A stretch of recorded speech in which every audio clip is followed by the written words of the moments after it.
Hi, this is Invalidation YouTube channel. In this video, we will see about how the caching works in backend.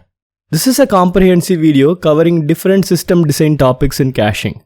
In this video, you will learn about introduction to caching, what is distributed caching, what are all the different cache invalidation strategies, what are the different cache eviction policies available, and what are the different systems which doesn't require caching. First, we will see what is caching. Caching is a common technique used to temporarily store and reuse data or computation which are frequently accessed or expensive to compute data in a location that allows quicker access than obtaining the data from its original source, typically to improve the overall system performance and reduce latency. First, we will see how caching improves the performance of the backend service. Let's take we have a REST service which can get data from database or other APIs.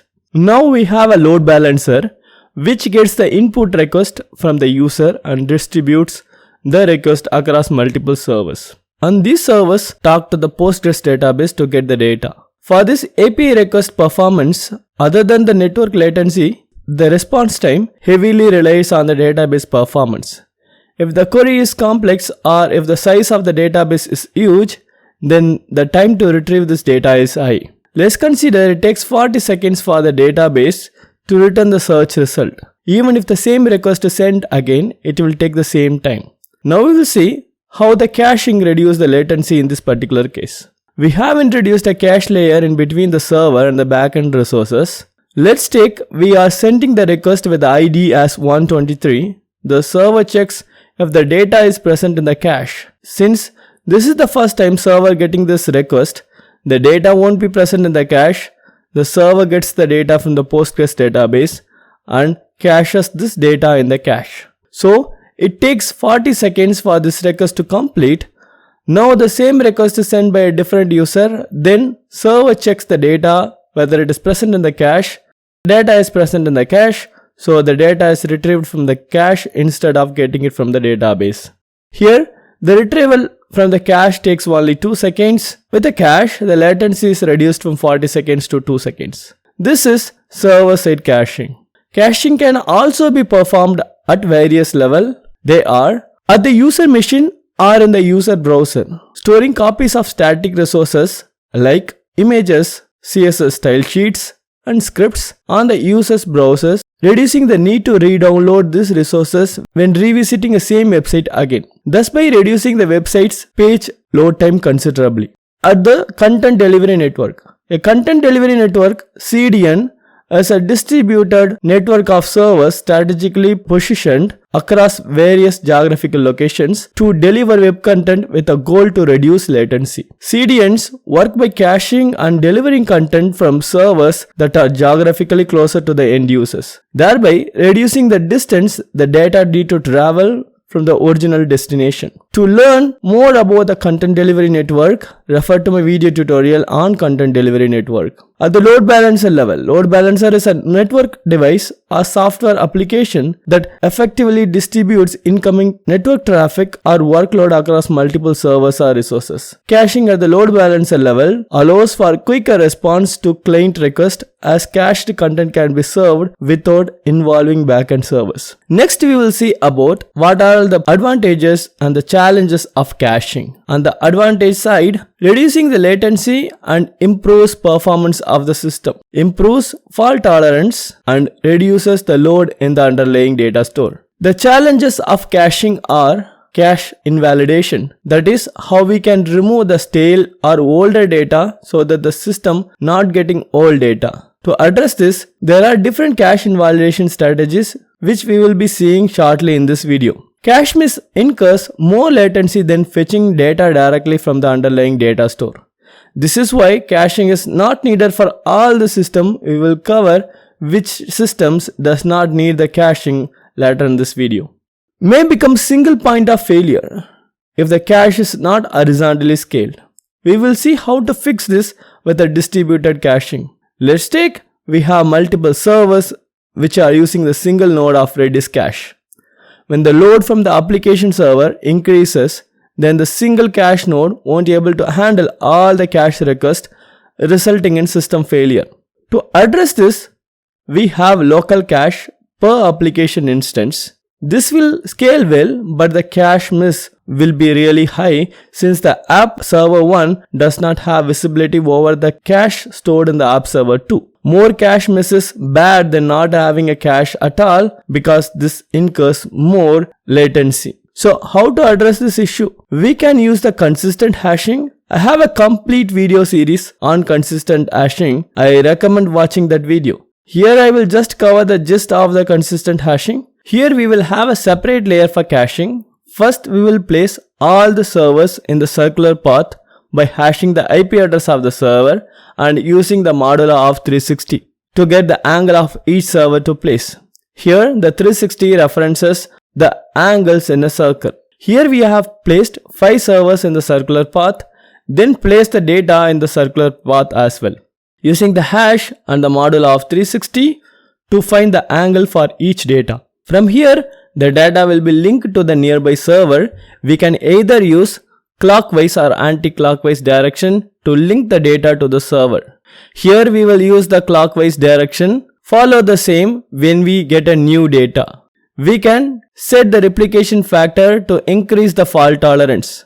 Now application server gets the cache from this cache cluster. By using the distributed caching, we can resolve the single point of failure in caching. Next we will see about how to resolve the cache invalidation. There is a popular saying in computer science, there are only 2 hard things in the computer science. One is cache invalidation and naming things. Now we will see about different cache strategies and invalidation. First we will see about the cache aside strategy.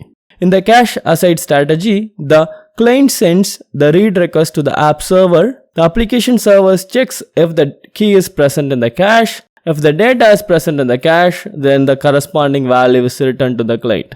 If the value is not present in the cache, then the application gets the data from the underlying data source and then writes into the cache and then sends the response to the client. Here, one key thing to notice, application is responsible to update the cache from the underlying data source if the data is not present in the cache. We will see about the pros and cons of this cache aside strategy. Pros are control over the cache population. Cache aside strategy provides the application with fine-grained control over when and how the cache is populated because the cache persisting logic is handled by the application directly. This allows for flexibility in managing cache content based on application-specific requirements. Explicit cache invalidation. Since the application is responsible for populating the cache, it can also control when and how to invalidate or update cache entries. The disadvantages of cache aside strategies are increased application complexity.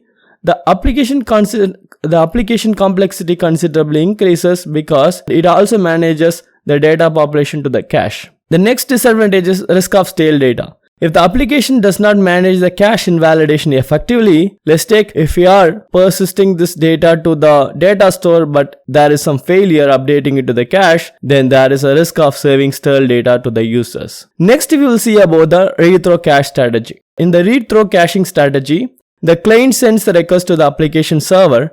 The application server checks if the data is present in the cache. If the data is present in the cache, then the value is returned in the response. If the data is not present in the cache, then the cache server sends the request to the underlying data store and updates the cache, then returns the value to the application server. Here the key difference between the cache aside strategy and then read through is, in cache aside strategy, in case of cache miss, application server contacts the underlying database and updates the cache, then returns the response. In the read through strategy, cache server gets the data from the underlying data store, updates the cache and sends it to the application server. Here, in the read-through strategy, cache server manages getting the data from the database. So, we are abstracting that from the application server. The advantages and disadvantages of read-through strategies are improved read performance. Here, read-through caching strategy helps improve read performance by fetching data from the cache whenever possible, avoiding the need to access the slower underlying storage for frequently accessed data. And the next one is automatic cache population. The cache is automatically populated with data as needed, reducing manual effort required to manage the contents of the cache. Here, cache miss and then updating the cache are directly handled by the cache server, so your application doesn't need to worry about that complexity. Here the disadvantages are potential stale data. Read-through caching may lead to stale data being returned to the application if the data in the underlying storage has been updated by another process after the initial read operation. Cache invalidation or expiration mechanisms are often used to address this issue. Overhead for cache misses. The first access to data not present in the cache incurs the overhead of fetching the data from the underlying storage, potentially causing higher latency for cache misses. Next we will see about the write around cache strategy. Till now we saw about the read strategies, now we will see about the write strategies. These write strategies need to be coupled with any of the read strategies, either cache aside or read through. First, we will see about the write around cache strategy. This is a straightforward write strategy. Application server gets the write request from the client. It writes this request directly to the underlying data store. Then the application server invalidates this data in the cache. This will be coupled with the read through or write aside strategy. This strategy is good for basic operation with write heavy use case. The advantages of write around caching strategies. Write around caching helps avoid cache pollution with the data that might not be frequently accessed when write operation significantly outnumbers read operations. The disadvantages of write around caching are potentially higher read latency. Since data written during a write operation is not stored in the cache, subsequent read operations for the same data may experience higher latency. This is because the data needs to be fetched from the underlying data store, not ideal for the update heavy writes. Next caching strategy is write through cache strategy. Here, whenever there is a write request from the client, application server parallelly writes the data to the underlying data store as well as to the cache. Here both happens in the single transaction. That is a key thing to note here. If any one of writing to data store or writing to the cache fails, then the entire transaction gets rolled back and notified to the client. So this maintains the consistency. So the advantage of write through caching is consistency. This is the primary advantage in maintaining the consistency between the cache and the underlying storage, because this happens in a single transaction. We have consistency. This brings in reliability, since the write operation is not considered complete until both the cache and main storage are updated. There is a reduced risk of data inconsistencies. The disadvantages of write-through caching are performance overhead. Write-through caching can introduce performance overhead due to the additional step of updating the main storage for every write operations.